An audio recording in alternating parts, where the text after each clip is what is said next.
ফারুক, যেই বক্তব্যগুলো দুজনের কাছ থেকে আসলো, আপনার কাছে একটু জানতে চাই, এই যে সামনে তো নির্বাচন, ফেব্রুয়ারির প্রথমার্ধে নির্বাচন হবে, এই নির্বাচনকে কেন্দ্র করে সব দলই এখন মোটামুটি নির্বাচনমুখী, যে যার মতো প্রতিশ্রুতি দিচ্ছেন, ভোটারদের দ্বারা দ্বারা যাচ্ছেন, কেউ ইসলামের কথা বলছেন, কেউ আবার আগামীর সব বাংলাদেশের স্বপ্ন দেখাচ্ছেন। এই যে ভোট চাওয়ার ক্ষেত্রে ধর্ম এবং চেতনা, এখন তো আবার জুলাই চেতনার কথাও আসছে, এই রাজনীতিটা আসলে কেমন?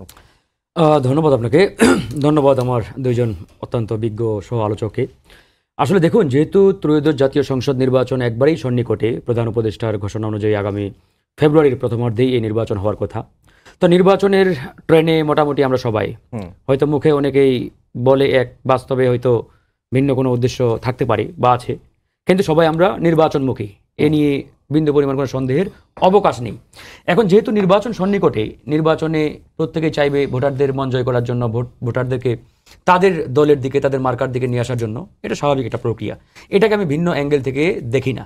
তবে আমার আজকের এই আলোচনাটা আমি টোটালি ভিন্ন অ্যাঙ্গেল থেকে একটু দেখি বা আলোচনা করতে চাই। যেমন ধরেন, নির্বাচনের ভোটের মাঠে এখন কেউ আল্লাহর নামে, কেউ জান্নাতের টিকিট দেওয়ার নামে, কেউ আবার জান্নাত জাহান্নাম, কেউ আবার ধরেন যে ভোট দিলে আমরা এই দেবো, সেই দেবো, সেতু দেবো, রাস্তা দেবো, ইত্যাদি ইত্যাদি, যেগুলো আমরা শুনছি আর কি। বাস্তবে কে কি বলেছে আই ডোন্ট নো। আর আমার বক্তব্যটা আসলে নির্বাচনটা 2026 সালের ফেব্রুয়ারির প্রথমার্ধে হওয়ার জন্য অত্যন্ত জরুরি যে একটা বিষয়, এই বিষয়ে আমরা কতটা কনসার্ন, কতটা এই বিষয়ে আমরা আসলে সচেতন, সজাগ এবং সতর্ক। আমি বারবার বলার চেষ্টা করছি, ভাই নির্বাচনের মাঠে সবাই নামছেন, ভালো কথা, কিন্তু মনে রাখতে হবে নির্বাচনের মাঠে আপনি একবারে ভূমিকম্প শুরু করে যে 9 মাত্রার, কিন্তু ভিতরে ভিতরে আপনার বদমাশি আছে, যাতে নির্বাচনটা যথাসময়ে না হয়, তাহলে কিন্তু মহাবিপদ, দেশের জন্য বিপজ্জনক এক পরিস্থিতি নিয়ে আসবে এবং দেশ ও জাতির কল্যাণে, মানে জাতির জন্য মহা এক অমঙ্গল আমাদের সামনে কিন্তু অপেক্ষা করছে। এই জন্য আমি বলছি যে আপনি নির্বাচনের জন্য ভোটারদের বাড়ি বাড়ি যাচ্ছেন, ভোটারদের মন জয় করার জন্য যত ধরনের কলা কৌশল অ্যাপ্লাই করা দরকার সবগুলো আপনি অ্যাপ্লাই করছেন, ভেরি গুড, ভেরি ফাইন, এটা নিয়ে কোনো আপত্তি নেই। কিন্তু আপনার তো সেই নির্বাচনটা করতে হবে। আপনি ধরেন যে বিয়ের জন্য একবারে মহা ধুমধামে যত ধরনের আয়োজন, লাল বাতি, নীল বাতি, সবুজ বাতি, ডেকোরেশন, চেয়ার, মাইক, সব আয়োজন করলেন, কিন্তু আপনি বিয়েটা করতে চাচ্ছেন না।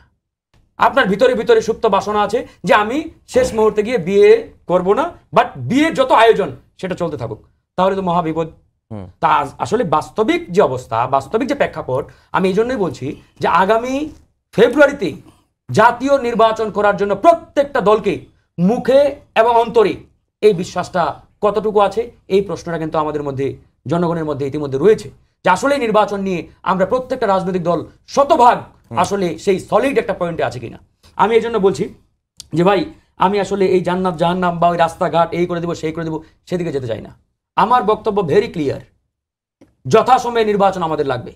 ফেব্রুয়ারিতে যদি নির্বাচন না হয়, আসলে এই দেশ একবারে মারাত্মক একটা বিপজ্জনক পরিস্থিতিতে কথা বলছেন না, যে অনেকেই মুখে নির্বাচনের কথা বলছে কিন্তু অন্তরে বাধা দেয়। আমি তো এটাই বললাম, যেমন ধরেন এরা কারা, এটা তো কর্মকাণ্ড কার্যক্রমের মাধ্যমে আপনি নিজেই তো দেখতে পাচ্ছেন, আমি প্রমাণ পেয়ে যাবেন। যেমন ধরেন, যেমন আমি আপনাকে উদাহরণের মাধ্যমে ক্লিয়ার করে দিচ্ছি তারা কারা। যেমন ধরেন, আমরা সবাই বলার চেষ্টা করি যে একটা ফ্রি অ্যান্ড ফেয়ার নির্বাচনের জন্য কি দরকার, এটি নিরপেক্ষ প্রশাসন দরকার, পুলিশ দরকার, নির্বাচন কমিশনকে নিরপেক্ষ দরকার, সরকারকে নিরপেক্ষ থাকতে হবে। এখন আমি পুলিশ বাহিনীকে নিরপেক্ষ থাকতে বলছি একটা ফ্রি অ্যান্ড ফেয়ার নির্বাচনের জন্য, একই সাথে আমি আমার লোককে ওই পুলিশের বড় বড় চেয়ারে বসানোর চেষ্টা করছি। আমি নির্বাচন কমিশনকে দল নিরপেক্ষ থাকার জন্য বারবার মিডিয়াতে গলাবাজি করছি, বক্তব্য দিচ্ছি, আবার ভিতরে ভিতরে আমি নির্বাচন কমিশন আমার কথা না শুনলে আমি একবারে দ্বিতীয় বিশ্বযুদ্ধে ডাক দিচ্ছি। তো এরকম যদি হয় অবস্থা, যে আমি চাই এক, বাস্তবে করি আরেক, তাহলে তো ভাই একটা ফ্রি অ্যান্ড ফেয়ার নির্বাচন হবে না। আপনি যেমন পুলিশ বাহিনীতে দল নিরপেক্ষ ব্যক্তিদের প্রমোশন চান, চেয়ারে দায়িত্বে চান, ঠিক একইভাবে এটাও ইনসিওর করতে হবে যে আমার মতাদর্শের, আমার দলের লোক যাতে ধরেন যে চেয়ারে বসানোর জন্য আমি কোনো পায়তারা না করি, পিছন থেকে চাপ তৈরি না করি, প্রেশার ক্রিয়েট না করি। এই জিনিসটা যদি আমরা নিশ্চয়তা দিতে পারি প্রত্যেকটা রাজনৈতিক দলের পক্ষ থেকে, তাহলেই কিন্তু একটা ফ্রি অ্যান্ড ফেয়ার নির্বাচন হবে। আজকে দেখেন, সরকার, নির্বাচন কমিশন, পুলিশ প্রশাসন প্রত্যেকটা জায়গায় এই বক্তব্যগুলো আসছে না, যে নির্বাচন কমিশনকে তো অনেকেই বলছে যে নির্বাচন কমিশন এখন নিরপেক্ষতার জায়গা অনেকটাই হারিয়েছেন। এই যে কিছুদিন আগে আরপিও সংশোধন করলো নির্বাচন কমিশন, এই নির্বাচন কমিশনের প্রধানতম দায়িত্ব যে কোনো সিদ্ধান্ত নিতে গেলে নির্বাচন কমিশনের প্রধানতম স্টেক হিসাবে, অংশীদার হিসাবে পলিটিক্যাল পার্টিগুলোর সাথে আলোচনা করে সিদ্ধান্ত নিতে হবে। কিন্তু ইলেকশন কমিশন এটা কোথায় আছে পলিটিক্যাল পার্টির সাথে আলোচনা এটা তো করে? একটা নর্মস। ইলেকশন কমিশনের যে অলিখিত এটা সবকিছু আপনি নিয়মের বেড়াজালে আইনের মধ্যে লেখা থাকতে হবে বিষয়টা এমন নয়। নির্বাচন কমিশন একটা দীর্ঘদিনের আমাদের একটা সিলসিলা মেইনটেইন করে আসে। নির্বাচন কমিশনের দীর্ঘদিনের একটা ঐতিহ্য আছে। জি, সেই ঐতিহ্যের একটা অন্যতম বৈশিষ্ট্য হচ্ছে যে নির্বাচন কমিশন আরপি হোক বা অন্য কোনো আইন যদি সংশোধন করতে চায় বা করতে যায়, অফকোর্স অবশ্যই এটা তাদের নর্মসের মধ্যে পড়ে যে তার প্রধানতম স্টেক হিসাবে, অংশীজন হিসাবে রাজনৈতিক দলগুলোর সাথে আলোচনা করে সিদ্ধান্ত নিতে হবে। কারণ নির্বাচন কমিশন কাকে নিয়ে কাজ করে? নির্বাচন কমিশন রাজনৈতিক দল এবং জনগণকে নিয়ে কাজ করে। এখন রাজনৈতিক দল আর জনগণের সাথে আলোচনাই যদি না করে, তাহলে এই নির্বাচন কমিশন জনগণের কল্যাণে কোনো ভূমিকা রাখতে পারবে না। ফ্রি এন্ড ফেয়ার নির্বাচন কিভাবে উপহার দেবে? আপনার কাছে আবার তো আমি এই জন্য আমি আসলে আমার বটম লাইন বক্তব্য একটাই ভাই, আমি জান্নাত জাহান্নাম উন্নয়ন এটা সেটা শেল্টার মেল্টার অনেকেই দেখছি যে ভোটের মাঠে ধরেন যে বিজয়ী হওয়ার জন্য, ক্ষমতায় যাওয়ার জন্য আওয়ামী লীগকে পর্যন্ত শেল্টার দেওয়ার জন্য যত ধরনের কলাকৌশল করছে। অনেকেই দেখবেন যে আওয়ামী লীগের বিরুদ্ধে মুখে একটা কুলু পেটে দিয়েছে, কোনো কথা বলবে না। কেন?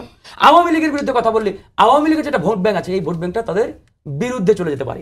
তো এই যদি হয় আমাদের অবস্থা যে মুখে এক বাস্তবে আরেক, এরকম মুনাফিকি আচরণ আমাদের মধ্যে থাকলে, সেটা আমি হই, ভাই হোক বা তারা হোক, যে কোনো পলিটিক্যাল পার্টি, তাহলে ওই পার্টির মাধ্যমে জনগণের কল্যাণ তো বহু দূরের কথা, আপনার কাছে দেশ ও জাতির জন্য বিপজ্জনক পরিস্থিতি। অ্যাডভোকেট